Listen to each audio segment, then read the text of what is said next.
अस्सलाम वालेकुम व्यूअर्स, मैं हूं डॉक्टर शाह सत्तार खान,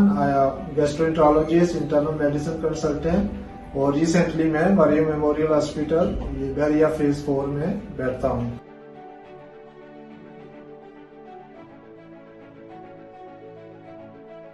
डिस्पेप्सिया क्या है? ये कोई बीमारी नहीं है बल्कि ये एक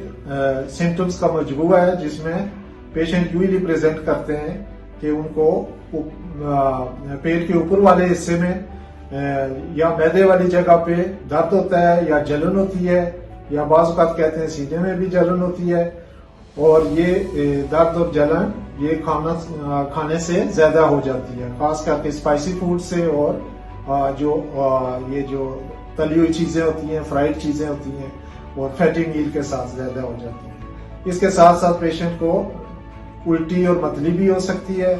और साथ मुंह में कड़वा पानी आ सकता है, डकार आते हैं ज्यादा, पेट में कहते हैं, बाज़ पेशेंट कहते हैं कि गैस बनती है। तो इन सबको हम डिस्पेप्टिक सिम्टम कहते हैं। तो ये मरीज जो है डिस्पेप्टिक सिम्टम्स के साथ यूजली कब गैस्ट्रोएंटरोलॉजिस्ट के पास आना चाहिए, क्योंकि ये तो बहुत कॉमन प्रॉब्लम है। तो इसमें अगर साथ साथ कुछ वार्निंग सिम्टम्स होते हैं, लाइक अगर पेशेंट कहता है कि मेरा वजन कम हो रहा है, पेशेंट कहता है मुझे भूख नहीं लगती, मुझे पेट के ऊपर वाले हिस्से में कोई मैं चीज फील करता हूँ, रसोली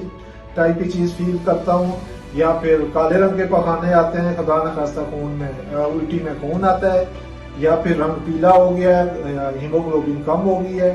तो ऐसी सूरत में जरूर पेशेंट को इमीडिएटली, या फिर उसकी उम्र 45 साल से ऊपर है और फर्स्ट टाइम ये हुआ है या बार बार हो रही है, डिस्पेप्सिया के सिम्टम्स हो रहे हैं, मेडिकेशन से ठीक नहीं हो रहा है, तो ऐसी सूरत में पेशेंट को जरूर स्पेशलिस्ट डॉक्टर गैस्ट्रोएंटरोलॉजिस्ट के पास जाना चाहिए। मे भी उसकी एंडोस्कोपी और बाकी टेस्ट जरूरी हैं।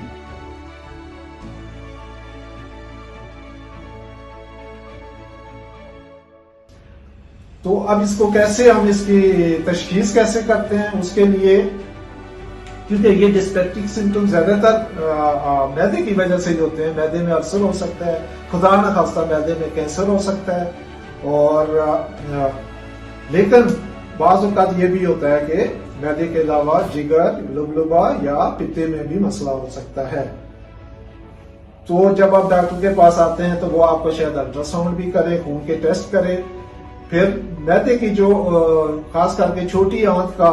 अल्सर होता है उसमें एक जरसोमा होता है जिसको एच पाइलोराई कहते हैं, और ज्यादातर मरीजों में 90% से ज्यादा लोगों में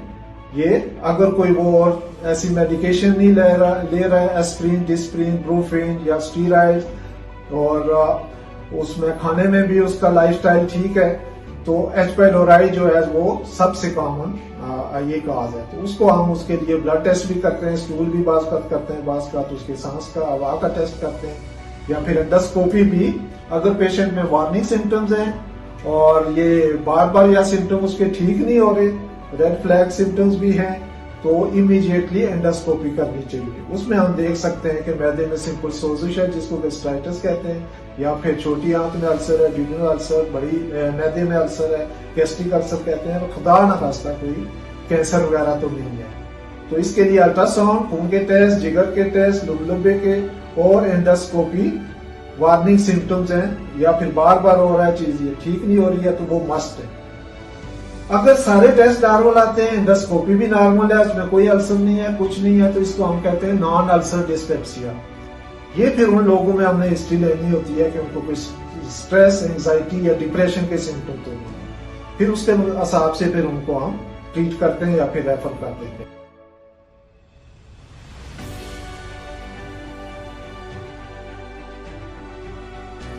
अब इसमें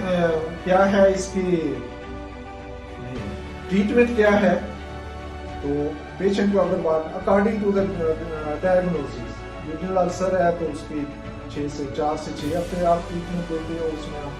खास दवाई या पीपीआई देते हैं। एच पाइलोराई है तो उसके लिए एंटीबायोटिक देते हैं 2 हफ्ते के लिए, और फिर उसको दोबारा टेस्ट करते हैं। इसी तरह अकॉर्डिंग टू द